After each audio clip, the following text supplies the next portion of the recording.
ഒരു media space കിട്ടിയാലും മതിയായിരുന്നു.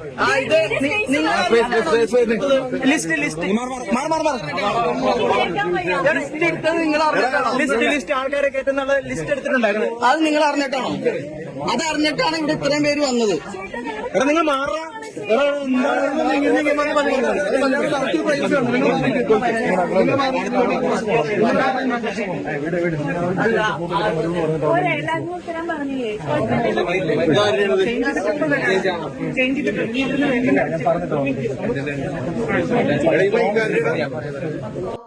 ശ്രീവിദ്യയുടെ കല്യാണമായിരുന്നു കഴിഞ്ഞ ദിവസം.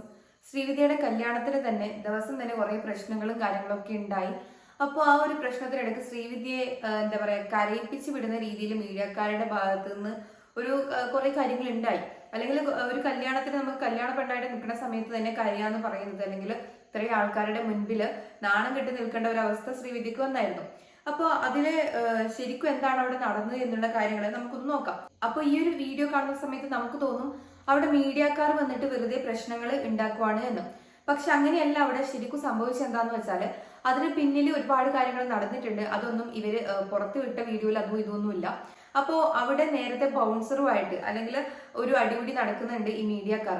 അതെന്താന്ന് വെച്ചാല് നമ്മുടെ ശ്രീവിദ്യയും അവരുടെ കോർഡിനേഴ്സും തമ്മിലുണ്ടായ ഒരു കമ്മ്യൂണിക്കേഷൻ ഗ്യാപ്പിന്റെ ഭാഗമായിട്ട് വന്നൊരു പ്രശ്നമായിട്ടാണ് എനിക്കിത് ഫീൽ ചെയ്തത്. കാരണം ഇവര് ഓൾറെഡി കുറച്ച് ലിസ്റ്റും കാര്യങ്ങളൊക്കെ കൊടുത്തിട്ടുണ്ട് എന്ന് പറയുന്നുണ്ട് മീഡിയക്കാർക്ക് വരാൻ വേണ്ടിയിട്ട്. അപ്പൊ ശരിക്കും ശ്രീവിദ്യയുടെ ഈ ഒരു കല്യാണത്തിന് എന്താണ് സംഭവിച്ചതെന്ന് വെച്ചാലും അവർ കുറച്ച് ബൗൺസറും കാര്യങ്ങളെയൊക്കെ ബൗൺസർമാരെ ഏർപ്പെടുത്തിയിട്ടുണ്ടായിരുന്നു. പക്ഷെ ഇവരുടെ കോർഡിനേറ്റർ എന്ന് പറയുന്ന ആള് ഈ മീഡിയ ഗ്രൂപ്പിലേക്ക് ഒരു ലിസ്റ്റ് ഇട്ട് കൊടുക്കണം. ഇത്ര ആൾക്കാർക്ക് വരാം എന്ന് പറഞ്ഞിട്ട് ഒരു ലിസ്റ്റ് ഇട്ട് കൊടുക്കണം. നമ്മുടെ ശ്രീവിദ്യയോടും ഭർത്താവിനോടും ചോദിക്കുന്ന സമയത്ത് അല്ലെങ്കിൽ അവരുടെ മുഖഭാവത്ത് നിന്ന് നമുക്ക് മനസ്സിലാക്കാം അവര് ഇതിനെ പറ്റിയിട്ട് അറിഞ്ഞിട്ടേ ഇല്ല എന്നുള്ള രീതിയിലാണ് നിൽക്കുന്നത്. അപ്പോൾ ഈ ഒരു വിഷയം വരുന്നതിന് മുൻപ് തന്നെ ഒരു ബൗൺസർ പോയിട്ട് അവിടെ വലിയ പ്രശ്നമാക്കുന്നുണ്ട്. അതായത് ഇവിടെയുള്ള മീഡിയക്കാരെയും കാര്യങ്ങളും ഒക്കെ തടയുന്നുണ്ട്. ഈ സത്യം പറഞ്ഞാല് മീഡിയക്കാരുടെ ഭാഗത്തു നിന്ന് ചിന്തിക്കുന്ന സമയത്ത് അവരൊരു ലിസ്റ്റ് അവരുടെ ഗ്രൂപ്പിൽ വന്നാൽ അവരെന്തായാലും എന്തു പോവും, ആ കല്യാണത്തിന് പോവും, അവിടെ അറ്റൻഡ് ചെയ്യും, അവർക്കൊരു ബൈറ്റ് കൊടുക്കാന്നുള്ളത്. അതുകൊണ്ടാണല്ലോ അവർക്ക് ഒരു ലിസ്റ്റ് ഇട്ട് കൊടുക്കുന്നത്. അപ്പൊ ആ ഒരു രീതിയിലാണ് മീഡിയക്കാർ അവിടെ ചെന്നത്. പക്ഷെ ഈ ബൗൺസർ പറയുന്നത് എന്താന്ന് വെച്ചാല് ബൗൺസർക്ക് ഒരു ഇത് കിട്ടിയിട്ടുണ്ടായിരുന്നു. അവരകത്ത് നിന്ന് ശ്രീവിദ്യയുടെ അവരെ കോർഡിനേറ്റ് ചെയ്യുന്ന ആൾക്കാർ അവരും പറഞ്ഞത് അങ്ങോട്ട് മീഡിയക്കാരെ കയറ്റിവിടണ്ട എന്നുള്ള രീതിയിലാണ് പറഞ്ഞത്. അങ്ങനെ നിൽക്കുന്ന സമയത്ത് ഏതോ ഒരു മീഡിയക്കാരൻ അകത്തേക്ക് പോയി ഫോട്ടോയോ കാര്യങ്ങളോ എടുത്തു. അപ്പോൾ അങ്ങനെ എടുത്തൊരു സമയത്ത് ഈ ബൗൺസർ വന്നിട്ട് ഭയങ്കരമായിട്ട് ഇതിനെതിരായിട്ട് ഇവരെ ഭയങ്കര അടിക്കാനും കുത്താനും നോക്കുന്ന രീതിയിൽ അവിടെ ഭയങ്കര തർക്കം രൂപപ്പെടുന്ന രീതിയിലേക്ക് മാറി. അപ്പോൾ ഈ ഒരു വീഡിയോയും ഉണ്ടായിരുന്നു, അതിന്റെ പിന്നിൽ ഇതൊക്കെ ഉണ്ടായിരുന്നു. പക്ഷെ നമ്മളെല്ലാവരും കണ്ടത് വെച്ചാല് ശ്രീവിദ്യ വന്നിട്ട് ശ്രീവിദ്യ കരയുന്നു, ശ്രീവിദ്യയോട് ഇവര് മീഡിയക്കാർ നിങ്ങളെ വിളിച്ചിട്ടല്ലേ വന്ന് ചോദിക്കുന്നു. അപ്പൊ അവിടെ ഇവിടെയും വെച്ചിട്ട് ഓരോരോ വീഡിയോസ് ആണ് കാണുന്നത്. എന്താണ് ഇത് സംഭവം എന്നറിയാത്ത ഒരുപാട് പേരുണ്ടാവും. അപ്പൊ ഇതിന് പിന്നിൽ ഇങ്ങനെയൊക്കെ നടന്നിട്ടുണ്ടായിരുന്നു. അപ്പൊ ഇതിനെ കുറിച്ച് സീക്രട്ട് ഏജന്റ് ഒരു വീഡിയോ ചെയ്തായിരുന്നു. അപ്പൊ സീക്രട്ട് ഏജന്റ് വീഡിയോ ചെയ്ത സമയത്ത് സീക്രട്ട് ഏജന്റ് അതിൽ പറഞ്ഞിട്ടുണ്ടായിരുന്നു ചില ആൾക്കാർ ഇവരുടെ കാര്യം പറഞ്ഞിട്ട് അതിന്റെ കൂട്ടത്തിൽ തന്നെ ചില സെലിബ്രിറ്റീസ് ഈ മീഡിയക്കാരെ ഇങ്ങനെ യൂസ് ആൻഡ് ത്രോ എന്നുള്ള രീതിയിൽ യൂസ് ചെയ്യുന്നുണ്ട്. അതായത് ഇവര് തന്നെ പറയും വിളിച്ചിട്ട് അവര് കല്യാണത്തിന് പോയിട്ട് എടുക്കുന്ന സമയത്ത് സ്പോൺസേഴ്സിനോട് പറയും വേണ്ട അവരെ കയറ്റി വിടണ്ടെന്ന് പറയും. അപ്പോൾ അവർക്കൊരു ഹൈപ്പാണ്. കാരണം അവിടെ എന്തോ വലിയ സംഭവമാണെന്നുള്ള രീതിയിലേക്ക് അത് പുറത്തു പോകും. അപ്പൊ ഒരു ഹൈപ്പ് കിട്ടാൻ വേണ്ടിയിട്ടാണെന്നുള്ള രീതിയിൽ സീക്രട്ട് ഏജന്റിന്റെ വീഡിയോയിൽ സംസാരിച്ചു. പക്ഷേ സീക്രട്ട് ഏജന്റ് ആ വീഡിയോയിൽ അവരെ കുറ്റപ്പെടുത്തിയിട്ടോ അല്ലെങ്കിൽ ഇവരാണ് എന്ന് പറഞ്ഞിട്ടില്ല. കുറച്ച് അല്ലെങ്കിൽ ഇങ്ങനെയുള്ള സെലിബ്രിറ്റീസ് ഉണ്ട് എന്നുള്ള രീതിയിലാണ് പറഞ്ഞത്. ഇത് കഴിഞ്ഞ ശേഷം, അതായത് ഈ സീക്രട്ട് ഏജന്റും കാര്യങ്ങളൊക്കെ വീഡിയോ ഇട്ട ശേഷം ശ്രീവിദ്യയും ആളുടെ ഭർത്താവും കൂടിയിട്ട് ഒരു ബൈറ്റ് ഇവർ അങ്ങോട്ടേക്ക് വിളിച്ചിട്ട് പോയിട്ട് അവരുടെ ചടങ്ങിനിടക്ക് കൊടുക്കുന്നുണ്ട്. അപ്പൊ നമുക്ക് അവർ പറയുന്ന കുറച്ച് കാര്യങ്ങൾ കേൾക്കാം. പറഞ്ഞു കഴിഞ്ഞാൽ എനിക്ക് ഭയങ്കര വിഷമായി. അന്ന് കല്യാണത്തിന് അന്ന് ഇവിടെ ഉണ്ടായ ആൾക്കാരാണ് നമ്മളെല്ലാവരും, വർഷങ്ങളായിട്ട് കാണുന്ന ആൾക്കാരാണ്. പിന്നെ ഞാൻ എൻ്റെ റിസപ്ഷന് ഞാൻ റെഡിയായി. എനിക്ക് സത്യം പറഞ്ഞു കഴിഞ്ഞാൽ ഇന്ന് എനിക്കങ്ങനെ മറ്റേ ആധികാരികമായിട്ട് സംസാരിക്കുന്ന ഒരാളല്ല ഞാൻ, എനിക്കങ്ങനെ അറിയില്ല. അപ്പോൾ എനിക്ക് സത്യം പറഞ്ഞു കഴിഞ്ഞാൽ എങ്ങനെ പറയാ, ഹൃദയം തുറന്ന് സംസാരിക്കാനാണ് ഇപ്പം ഞാൻ. കാരണം നിങ്ങളിവിടെ നിൽക്കുന്ന എല്ലാവർക്കും ഇപ്പോൾ നിങ്ങളുടെ ക്യാമറയിൽ കാണുന്ന ഞങ്ങളുടെ ഫേസ് ആയിരിക്കും, പക്ഷെ നിങ്ങളെല്ലാവരെയും വർഷങ്ങളായിട്ട് അറിയുന്ന ഒരാളാണ് ഞാൻ. അപ്പോൾ എനിക്ക് സത്യം പറഞ്ഞ ഭയങ്കര സങ്കടം തോന്നി. അപ്പോൾ ഇന്നലെ കല്യാണത്തിൻ്റെ ഇടയ്ക്ക് തിരിഞ്ഞു വരുമ്പോൾ എൻ്റെ കണ്ണ് നിറഞ്ഞിട്ടാണ് ഞാൻ വന്നത്. കാരണം എന്തൊക്കെയോ സംഭവിച്ചു, നിങ്ങൾ എന്തൊക്കെയോ ചോദിച്ചു. ഞാൻ എൻ്റെ കല്യാണത്തിനൊന്ന് നിങ്ങൾ വന്ന് പുറത്തേക്ക് വരുമ്പോൾ നിങ്ങളെല്ലാവരും എന്നെ വിഷ് ചെയ്യുന്നു, അങ്ങനെ ഒരു സന്തോഷത്തിൻ്റെ ഒരു മൊമെന്റ് ഞാൻ പ്രതീക്ഷിച്ചു. പക്ഷെ എവിടുന്നോ നമ്മളെ കയ്യിൽ നിന്ന് ഒന്ന് പാളിപ്പോയി. അപ്പോൾ ശ്രീവിദ്യ പറയുന്നത് വെച്ചാൽ ശ്രീവിദ്യ ഈ പുറത്ത് നടന്ന സംഭവങ്ങളോ കാര്യങ്ങളോ ഒന്നും അറിഞ്ഞിട്ടുണ്ടായിരുന്നില്ല. അപ്പോൾ ശ്രീവിദ്യ പ്രതീക്ഷിക്കുന്നത് വെച്ചാൽ പുറത്ത് മീഡിയക്കാർ നിൽക്കുന്ന സമയത്ത് അവർ നേരെ വന്നിട്ട് വിഷ് ചെയ്ത് നല്ല രീതിയിൽ ആണല്ലോ സാധാരണ നമ്മൾ കണ്ടുവരുന്ന, അങ്ങനെയാണല്ലോ, നല്ല രീതിയിലാണ് ഉണ്ടാവുക. പക്ഷെ നേരെ ഓപ്പോസിറ്റ് ആയിട്ട് കരയേണ്ട ഒരു സാഹചര്യം ശ്രീവിദ്യക്ക് ഉണ്ടായി. ബാക്കി കൂടി കേൾക്കാം. പോയി. അപ്പോൾ എനിക്ക് ഭയങ്കര സങ്കടം വന്നു. അപ്പം അതിൻ്റെ ഒരു എക്സ്പ്ലനേഷൻ ഇന്ന് ഞാൻ റെഡി ആയിക്കൊണ്ടിരിക്കുമ്പോഴാണ് ഒരു യൂട്യൂബർ ചെയ്തൊരു വീഡിയോ ഞാൻ കാണുന്നത്. അത് കണ്ടപ്പോൾ എനിക്ക് അതിനേക്കാളും വിഷമമായി. കാരണം നിങ്ങൾക്ക് എല്ലാവർക്കും അറിയാം എന്താ സംഭവിച്ചതെന്ന്. നമ്മൾ ഈ ക്യാമറയുടെ പിറകിലും, ഞാൻ ക്യാമറ ഒന്ന് താഴ്ത്തു, എനിക്ക് നിങ്ങളോട് പേഴ്സണലായിട്ട് സംസാരിക്കാനുണ്ടെന്ന് പറഞ്ഞ് സംസാരിച്ച ഒരാളാണ് ഞാൻ, അല്ലേ? പിന്നെ ഈ പുറത്ത് നടന്ന വിഷയം എനിക്കറിയില്ല, അത് നിങ്ങൾക്ക് അറിയാലോ അല്ലേ? പിന്നെ എനിക്ക് സത്യം പറഞ്ഞു കഴിഞ്ഞാൽ നിങ്ങളൊരു ലിസ്റ്റിന്റെ കാര്യം ചോദിച്ചില്ലേ, ഇത് ഇന്നലെ കല്യാണം കഴിഞ്ഞു പോയിട്ട് ഞാൻ അന്വേഷിച്ചത് എന്താ ഈ ലിസ്റ്റ് എന്നുള്ളത്. അപ്പൊ ശ്രീവിദ്യ പറയുന്നത് ഈ പറഞ്ഞ ലിസ്റ്റ് എന്ന് പറയുന്ന സംഭവത്തിനെ കുറിച്ച് ശ്രീവിദ്യക്ക് അറിയില്ല. കല്യാണം കഴിഞ്ഞ ശേഷം പോയിട്ടാണ് അന്വേഷിക്കുന്നത് എന്താണ് ഈ ലിസ്റ്റ് എന്നുള്ളത്. അപ്പോൾ അവിടെ ഒരു മിസ്അണ്ടർസ്റ്റാൻഡിങ് ഉണ്ടായിട്ടുണ്ട്. അപ്പോൾ ശ്രീവിദ്യ പറയുന്ന ബാക്കി കാര്യങ്ങളിൽ നിന്ന് നമുക്കത് മനസ്സിലാവും. ഞാൻ നിങ്ങളുടെ സോഷ്യൽ മീഡിയ ഹെഡ് രാജേഷ് ചേട്ടൻ്റെ അടുത്ത്, ഞാൻ മുന്നേ എല്ലാവരുടെ അടുത്തും പേഴ്സണലായിട്ട് അറിയുന്ന എല്ലാവരുടെ അടുത്തും ഞാൻ പറഞ്ഞിട്ടുണ്ട്, ഞാൻ കല്യാണം കവർ ചെയ്യണ്ട, നിങ്ങൾ എല്ലാവരും വരണം, പക്ഷെ ക്യാമറ ഇല്ലാതെ വരണം, ഭക്ഷണം കഴിച്ചിട്ട് പോകണം എന്നല്ലേ. എൻ്റെ മൂവി പ്രൊമോഷൻ ഞാൻ പറഞ്ഞിട്ടുണ്ടായിരുന്നു, എൻ്റെ ഫ്രണ്ടിൻ്റെ കല്യാണത്തിലെല്ലാം ഞാൻ എല്ലാവരുടെ അടുത്ത് സംസാരിച്ചാണ്. അപ്പോൾ ഞാൻ ഒറ്റ കാര്യമേ ഞാൻ അവിടെ പറഞ്ഞിട്ടുണ്ടായിരുന്നുള്ളൂ, മീഡിയയിൽ നിന്ന് വരുന്ന ആൾക്കാർ എനിക്ക് ഒരുപാട് പരിചയമുള്ള ആൾക്കാരാണ്, ഭക്ഷണം കഴിക്കാതെ ആരും പോരുത്, അതെനിക്ക് നിർബന്ധമാണ്. നിങ്ങളുടെ അടുത്ത് ഞാൻ പറഞ്ഞു അത് കഴിഞ്ഞ് എല്ലാവരും ഭക്ഷണം കഴിക്കണം, എന്ത് പ്രശ്നം ഉണ്ടെങ്കിലും എല്ലാവരും ഭക്ഷണം കഴിച്ചിട്ട് പോകണമെന്ന് ഞാൻ പറഞ്ഞിട്ടുണ്ടായിരുന്നു.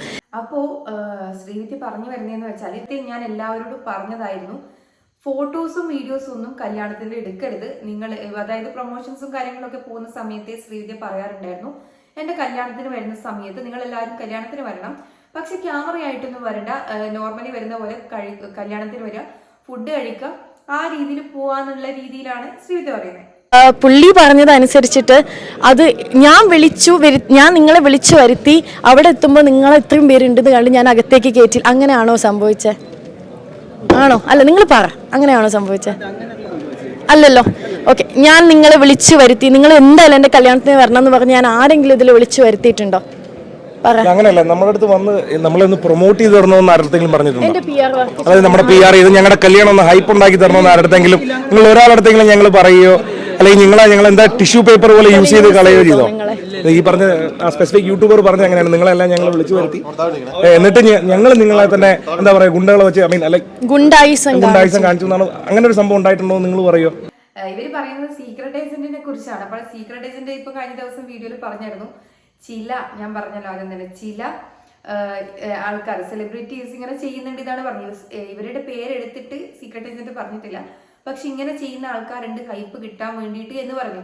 പക്ഷെ ഇവരങ്ങനെ ചെയ്തു എന്ന് പറഞ്ഞില്ല. പക്ഷെ ആ ഒരു കാര്യമാണ് ഇവരെടുത്തിട്ട് പറയുന്നത്, കാരണം ഇവർക്കത് ഭയങ്കരമായിട്ട് കൊണ്ടിട്ടുണ്ട്, അതുകൊണ്ടാണ് അവരത് എടുത്തെടുത്ത് പറയുന്നത്. ആ ബൗൺസറുമായിട്ടുണ്ടായ ഇഷ്യൂ ആണ്, ഗുണ്ടായിസം കാണിച്ചു എന്നുള്ള രീതിയിൽ പറഞ്ഞു എന്ന് ഇവര് വിചാരിച്ചിരിക്കുന്നത്. അപ്പൊ നമുക്ക് ബാക്കി കേൾക്കാം. എല്ലാരും കൂടെ ചെയ്തിട്ടുണ്ടോ? ഓക്കെ, പിന്നെ ആ ലിസ്റ്റ് തന്നത് എന്തിനാന്ന് വെച്ചാൽ ഫുഡിന്റെ കാര്യത്തിനായിരുന്നു, ഒരു പാസ് അടിക്കണമായിരുന്നു ഞങ്ങൾക്ക്, കിട്ടിയോന്ന് എനിക്ക് അറിയത്തില്ല. അകത്തേക്ക് പാസ് തന്നിട്ട് ഒരു മീഡിയക്ക് ഒരു പാസ്, സോ ദാറ്റ് ഒരാൾക്ക് കഴിക്കാം എന്നുള്ള രീതിയിലാണ് ആ ലിസ്റ്റ് ഞാൻ ചോദിച്ചതും അങ്ങനെ ലിസ്റ്റ് തന്നതും. അതിന് വേണ്ടിയിട്ടാണ് ആ പാസ് അടിച്ചത്. പാസ് കണ്ടായിരുന്നാണല്ലോ ഇല്ലേ? അത് ഭക്ഷണത്തിന് വേണ്ടിയിട്ടുള്ള പാസ്സാണ്. പക്ഷേ ഈ ലിസ്റ്റിന്റെ കാര്യം എനിക്കറിയില്ലെന്ന്, ഞാൻ ഭക്ഷണം കൊടുക്കണം എന്നാണ് പറഞ്ഞത്, എല്ലാ കാര്യങ്ങളും രാഹുലാണ് ഹാൻഡിൽ ചെയ്ത്. പിന്നെയാണ് നിങ്ങൾ വെച്ച് ലിസ്റ്റിന്റെ കാര്യം എന്താ നമുക്ക് മനസ്സിലായത്. നമ്മളത് ഭയങ്കര വിഷമമായി പോയി നമുക്ക്. പിന്നെ എന്താന്ന് വെച്ച് കഴിഞ്ഞാൽ ഇന്ന് നമ്മളെടുത്ത് ഈ ക്യാമറയിൽ കാണുന്ന ആൾക്കാർ കാണാത്തൊരു ഭാഗമുണ്ട്. അത് കഴിഞ്ഞ് നമ്മൾ ക്യാമറ താഴ്ത്തി തരുമെന്ന് പറഞ്ഞ് ഞാൻ നിങ്ങളോട് സോറി ചോദിച്ചു, സംസാരിച്ചു, കാരണം നിങ്ങൾ എല്ലാവരും എനിക്ക് അറിയാം. അപ്പൊ ശ്രീവിദ്യ പറയുന്നതെന്ന് വെച്ചാലും ആ ലിസ്റ്റിന്റെ കാര്യം ഇവർക്ക് പിന്നെയാണ് അറിയുന്നത്. അതായത് ഈ രാഹുൽ എന്ന് പറയുന്ന ആളുടെ ഭർത്താവും പറയുന്ന ഒരു കാര്യം എന്ന് വെച്ചാൽ ആ ആള് ലിസ്റ്റും കാര്യങ്ങളും തന്നതും അല്ലെങ്കിൽ ഇവരൊരു കാർഡ് പോലെ ക്രിയേറ്റ് ചെയ്ത് എല്ലാം ഇവർക്ക് കൊടുത്തതും ആ ഒരു പാസ് എന്നുള്ള രീതിയിൽ ഫുഡ് കഴിക്കാൻ വേണ്ടി അകത്ത് പോകാൻ വേണ്ടിയിട്ടായിരുന്നു, അല്ലാതെ മീഡിയക്കാർക്ക് വേറെ എന്താ പറയാ ഷൂട്ട് ചെയ്യാനോ അല്ലെങ്കിൽ അങ്ങനെയുള്ള രീതിയിലല്ല അവരെ വിളിച്ചത് എന്നുള്ള രീതിയിലാണ് പറയുന്നത്. അപ്പൊ ഈ ശ്രീവിദ്യ കരയുന്ന വീഡിയോസും കാര്യങ്ങളൊക്കെ കഴിഞ്ഞ ശേഷം ക്യാമറ താഴ്ത്താൻ പറഞ്ഞിട്ട് ശ്രീവിദ്യ ഇവരോടൊക്കെ സോറിയും പറയുന്നുണ്ട് എന്നാണ് പറയുന്നത്. പക്ഷെ അതൊന്നും വീഡിയോയിൽ വന്നിട്ടില്ല.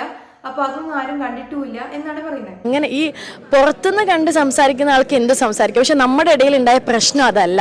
അതിന് ആൾക്കാർ സംസാരിച്ച് ഭയങ്കര കോംപ്ലിക്കേറ്റഡ് ആക്കിയപ്പോൾ ഇന്ന് രാഹുൽ വിളിച്ചു നിങ്ങളെ കല്യാണം, ഇത് രാഹുലിന്റെ ഫംഗ്ഷനാണ്. അപ്പോൾ ഞാനാണ് അത് നമ്മൾ എനിക്കൊന്നും വീഡിയോ എടുത്തിട്ടില്ല, ഞാൻ തന്നെയല്ലേ നിങ്ങളുടെ എല്ലായിടത്തും പറഞ്ഞത് നിങ്ങൾ വരണം, നമുക്ക് ഇവിടുന്ന് ഭക്ഷണം കഴിക്കാം, നമുക്ക് സംസാരിക്കാം, നമുക്ക് എല്ലാം ഷൂട്ട് ചെയ്യാന്ന് പറഞ്ഞാൽ ഞാൻ തന്നെയല്ലേ വിളിച്ചേ. ഇത് പറയണോ നമ്മളൊക്കെ എന്ന് പറഞ്ഞാൽ ഇദ്ദേഹത്തിൻ്റെ അടുത്ത് ചോദിച്ചു നമ്മൾ എത്ര നാളായിടോ നമ്മൾ കാണാൻ തുടങ്ങിയിട്ട് ഇല്ല. എന്നെങ്കിലും ഞങ്ങൾ അങ്ങനെ ചെയ്യുമെന്ന് തോന്നുന്നുണ്ടോ? വിളിച്ചു വരുത്തിയിട്ട് നമ്മുടെ കല്യാണം ഹൈപ്പ് തരൂ എന്ന് പറഞ്ഞ് ഞങ്ങൾ വിളിച്ചു വരുത്തി. പക്ഷെ പ്രശ്നം എന്താ പറയുക, ഇതെല്ലാം കറങ്ങി തിരിഞ്ഞ് വരുമ്പോൾ നമ്മുടെ കല്യാണമായി നമ്മുടെ തലയിലേ വരുള്ളൂ. ഇവർ പറഞ്ഞു വരുന്നത് ഒരു കറക്റ്റ് കാര്യമാണ്. കാരണം ഇതിനിടയ്ക്ക് ഒരു മിസ്അണ്ടർസ്റ്റാൻഡിങ് നടന്നിട്ടുണ്ട്. ഇവരുടെ കോർഡിനേറ്റർ എന്ന് പറയുന്ന ആള് ലിസ്റ്റ് ഇട്ട് കൊടുക്കുന്ന സമയത്ത് ഇത് ഫുഡ് കഴിക്കാൻ വേണ്ടിയിട്ടാണ്, നിങ്ങൾ ക്യാമറ എലൗഡ് അല്ല എന്നുള്ള കാര്യം, അല്ലെങ്കിൽ അകത്തേക്ക് കയറാൻ പറ്റില്ല, ഫുഡ് നിങ്ങൾ ക്യാമറയും കാര്യങ്ങളായിട്ട് വരരുത് എന്നുള്ള രീതിയിൽ പറഞ്ഞിരുന്നെങ്കിൽ അവിടെ ഒരു ലിസ്റ്റ് ഇട്ട് കൊടുക്കുന്ന സമയത്ത് സ്വാഭാവികമായിട്ടും അവർക്ക് അങ്ങനെയുള്ള ലിസ്റ്റ് വരുന്നത് എന്തിനാണ്, അവിടെ പോയിട്ട് ബൈറ്റ് എടുക്കാൻ വേണ്ടിയിട്ടായിരിക്കും. അപ്പോൾ അങ്ങനെയുള്ള സ്ഥലത്തേക്കാണ് ക്യാമറ എല്ലാ ടീംസും കൂടി പോകുന്നത്. അപ്പോൾ ഒന്നും പറയാത്ത ഒരു ലിസ്റ്റ് വരുന്ന സമയത്ത് അവർക്ക് എന്തായാലും അങ്ങനെ തോന്നത്തുള്ളൂ. അപ്പോൾ അവരുടെ ഭാഗത്തുനിന്ന് മിസ്റ്റേക്ക് പറ്റിയിട്ടുണ്ട്. അപ്പൊ ഇവര് പറയുന്നത് ഹൈപ്പ് കിട്ടാനോ അതിനു വേണ്ടിയിട്ടോ പ്രൊമോഷൻസിന് വേണ്ടിയിട്ടോ ഞങ്ങൾ കോൺടാക്ട് ചെയ്തിട്ടില്ലല്ലോ നിങ്ങളെന്നാണ് ചോദിക്കണത്. അതിന് അവർ കോൺടാക്ട് ചെയ്തിട്ടുണ്ടാവില്ല. പക്ഷെ ഇവര് ഫുഡ് കഴിക്കാനാണെങ്കിൽ അങ്ങനെ പറയണത് ഒരു കോർഡിനേറ്റർ എന്നുള്ള രീതിയിൽ അവിടെ വന്നൊരു മിസ്റ്റേക്കാണ്. അവിടെ കോർഡിനേറ്റർ ആയിട്ട് നിന്ന ആളുടെ ഭാഗത്തു നിന്നൊരു മിസ്റ്റേക്ക്. പക്ഷെ എല്ലാം കൂടിയിട്ട് ഇവരെ തലയിലേ വരത്തുള്ളൂ, അതാണ് അവരും പറയുന്നത്. ഇതൊന്നും നമ്മൾ അറിയുന്നുണ്ടായിരുന്നില്ല. പിന്നെ എന്താ ചോദിച്ചാൽ ഈ കാര്യമില്ലേ, നിങ്ങൾ ഈ പറഞ്ഞ കാര്യം ഇത് ഞാൻ അന്വേഷിച്ചു. ഇന്നലെ എൻ്റെ കല്യാണം കഴിഞ്ഞ് അന്ന് രാത്രി ഞാൻ വിളിച്ച് അന്വേഷിച്ചപ്പോൾ എനിക്കൊരു സ്ക്രീൻഷോട്ട് തന്നു. എൻ്റെ ഫോൺ മുകളിലാണ്. കല്യാണമാണ്, അകത്ത് കവർ ചെയ്യാൻ സമ്മതിക്കില്ല, നിങ്ങൾക്ക് വരുന്ന ആർട്ടിസ്റ്റുകളുടെ എൻട്രിയും ഞങ്ങളുടെ രണ്ടുപേരുടെ എൻട്രിയാണ്, നിങ്ങൾക്ക് ഷൂട്ട് ചെയ്യാന്ന് പറഞ്ഞ് പുള്ളിയെ ഗ്രൂപ്പിലിട്ട സ്ക്രീൻഷോട്ട് എനിക്ക് അയച്ചു തന്നു. കാരണം എനിക്കതിൻ്റെ ഉത്തരവാദിത്വം ഉണ്ട് അല്ലേ, എനിക്ക് നിങ്ങൾ അങ്ങനെ ഹേർട്ട് ചെയ്തു എന്നുള്ളതിൽ പുറത്തെ ആൾക്കാർ എന്ന് പറയട്ടെ, മൂന്നാമത്തെ ആൾക്ക് അഭിപ്രായം പറയാൻ എളുപ്പമാണ്. ഇത് നമ്മളും നിങ്ങളും തമ്മിലുള്ള പറയുന്നതിൻ്റെ അത്രയും പ്രശ്നമില്ലാത്ത ഒരു കാര്യമാണ്. PR വർക്കിന് ഉപയോഗിക്കുക, പിന്നെ ടിഷ്യൂ പേപ്പർ പോലെ വലിച്ചെറിയുക. എനിക്കത് അതിനേക്കാളും ഹേർട്ട് ചെയ്തത് ഇന്നലെ നമ്മൾ ക്യാമറ താഴ്ത്തി സംസാരിക്കുമ്പോൾ നമ്മൾ പറഞ്ഞു, ചേട്ടാ പിന്നെ ഞങ്ങൾ ഭക്ഷണത്തിന് വേണ്ടിയിട്ട് നിങ്ങൾ കഴിക്കാതെ പോരുതെന്ന് പറഞ്ഞപ്പോൾ അതിലൊരു ചേട്ടൻ നമ്മളടുത്ത് പറഞ്ഞു, ഇല്ല കണ്ടന്റ് കിട്ടിയാൽ മതി, അതാണ് ഞങ്ങളുടെ അന്നെന്ന്. അത് കേട്ടിട്ടാണ് ഞങ്ങൾ ട്രിവാൻഡ്രത്തേക്ക് നിങ്ങൾ വാന്ന് നമ്മൾ പറഞ്ഞത്. അപ്പോൾ ശ്രീവിധി പറയുന്നൊരു കാര്യം എന്ന് വെച്ചാൽ അവിടെ ഇവര് ഫുഡ് കഴിച്ചിട്ട് പറയുന്ന സമയത്ത് അവിടെയുള്ളൊരു മീഡിയ പറ്റി എടുക്കാൻ വന്ന ആള് തന്നെ പറഞ്ഞു, കണ്ടന്റ് ആണ് ഞങ്ങളുടെ അന്നം, അപ്പൊ അതാണ് ഞങ്ങൾക്ക് വേണ്ടത്. അത് അവർ പറയാനുള്ളൊരു കാരണം കൂടിയുണ്ട്. കാരണം അവർ അത്രയും കഷ്ടപ്പെട്ടിട്ടായിരിക്കും, അതായത് ഈ ഒരു വീഡിയോ ഇട്ടത് കൊണ്ട് അവർക്ക് വലിയ രീതിയിലുള്ള റീച്ചോ കാര്യങ്ങളോ കിട്ടിയിട്ടില്ലെങ്കിൽ അതിൻ്റെ അകത്ത് വലിയ ഡോളറോ കാര്യങ്ങളോ അല്ലെങ്കിൽ അത്രയൊന്നും വലിയ രീതിയിൽ കിട്ടൂല. പക്ഷെ അതിനേക്കാളും ചെലവ് അവർക്ക് എന്തിൽ വരും, ഈ പോവാനും ഇതാക്കാനും വരും. അതിനെ കൊണ്ട് ഗുണം ഉണ്ടാകുന്നത് ഇവർക്ക് മാത്രമാണ്. എന്നിട്ട് അത്രയും റിസ്ക് എടുത്തിട്ട് ഇവർ പോകുകയൊക്കെ ചെയ്യണ സമയത്ത് എന്തായാലും എന്താ പറയാ അവർക്കൊരു ഇതുണ്ടാവും. അപ്പൊ ഇത്രയും കഷ്ടപ്പെട്ട് വന്നു, എന്നിട്ടൊരു കണ്ടന്റും കിട്ടിയിട്ടില്ല, അതും ഇല്ലെങ്കിൽ പിന്നെ അവർക്ക് ഫുള്ളി നഷ്ടമായിരിക്കും അല്ലെ. അതാണ് അവർ ഉദ്ദേശിക്കുന്നത്, അന്നം എന്നുള്ള രീതിയിൽ. മൂന്നാമതൊരാൾ അഭിപ്രായം പറഞ്ഞത് ശരിയാവോ, അത് പറയണത് ശരിയാണോ, അതിലുള്ള പല കാര്യങ്ങളും ശരിയാണോ? അപ്പൊ എനിക്കത് ഭയങ്കര ഹേർട്ട് ചെയ്തു. അതുപോലെ തന്നെ ശ്രീവിദ്യ ഇതിന്റെ അകത്ത് ഭയങ്കരമായിട്ട് സീക്രട്ട് ഏജന്റ് പറഞ്ഞ കാര്യങ്ങള് ടിഷ്യൂ പേപ്പർ പോലെ യൂസ് ചെയ്തു, അല്ലെങ്കിൽ ആ രീതിയിൽ പറഞ്ഞ കാര്യങ്ങളൊക്കെയാണ് എടുത്തെടുത്ത് പറയുന്നത്. അവർക്ക് അത് ഭയങ്കരമായിട്ട് ഹേർട്ട് ചെയ്തു എന്നുള്ള രീതിയിൽ പറഞ്ഞുകൊണ്ടിരിക്കണുണ്ട്. അപ്പം എനിക്ക് നിങ്ങളടുത്ത് സംസാരിക്കണം. എൻ്റെ സൈഡിൽ നിന്ന് അങ്ങനെ എന്തെങ്കിലും ഉണ്ടായിട്ടുണ്ടെങ്കിൽ, ഞങ്ങളുടെ സൈഡിൽ നിന്ന് അങ്ങനെ എന്തെങ്കിലും ഉണ്ടായിട്ടുണ്ടെങ്കിൽ ക്ഷമ ചോദിക്കണം. അങ്ങനെ ഉണ്ടായിട്ടില്ല എന്നുള്ളതാണ് എൻ്റെ ഒരു വിശ്വാസം അല്ലേ.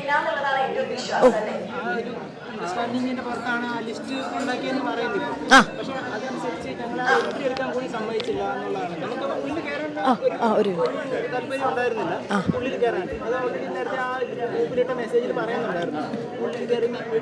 അനുവാദമില്ല. അതെ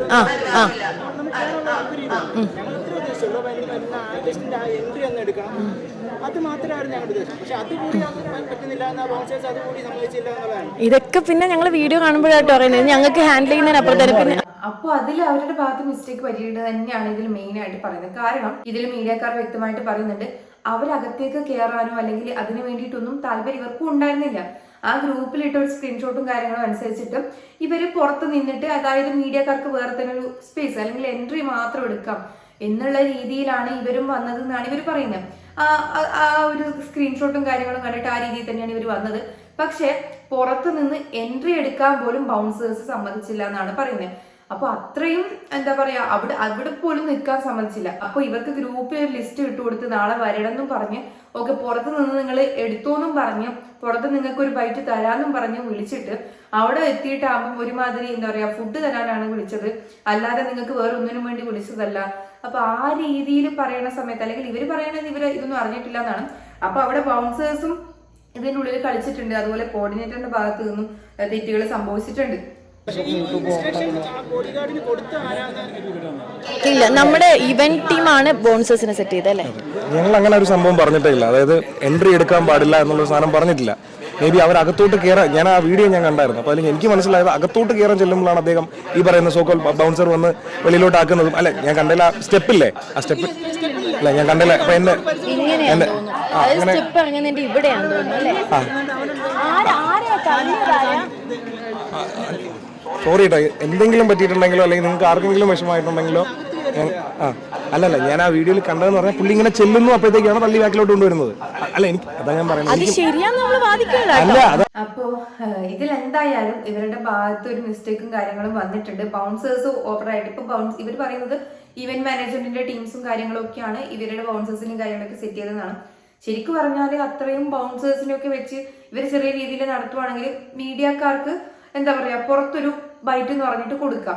അത് ഇവർക്ക് എന്താ പറയാ ആ രീതിയിൽ കൊടുത്തിട്ട് അങ്ങ് പോകാവുന്നതേ ഉള്ളൂ. പക്ഷെ ഇതിന്റെ ഇടയിൽ കുറെ ആൾക്കാർ വന്നതോടുകൂടി മൊത്തത്തിൽ അതങ്ങ് കുളമായി. അല്ലെങ്കിൽ ഇതും അവർക്കൊരു ഹൈപ്പ് തന്നെയാണ്. ഇതൊരു പ്രശ്നത്തെ ഒരു നെഗറ്റീവ് ഹൈപ്പ് തന്നെയാണ് ഇവർക്ക് ഇപ്പോഴും കിട്ടിക്കൊണ്ടിരിക്കുന്നത്, ഈ ഒരു പ്രശ്നം ഉണ്ടായപ്പോഴും.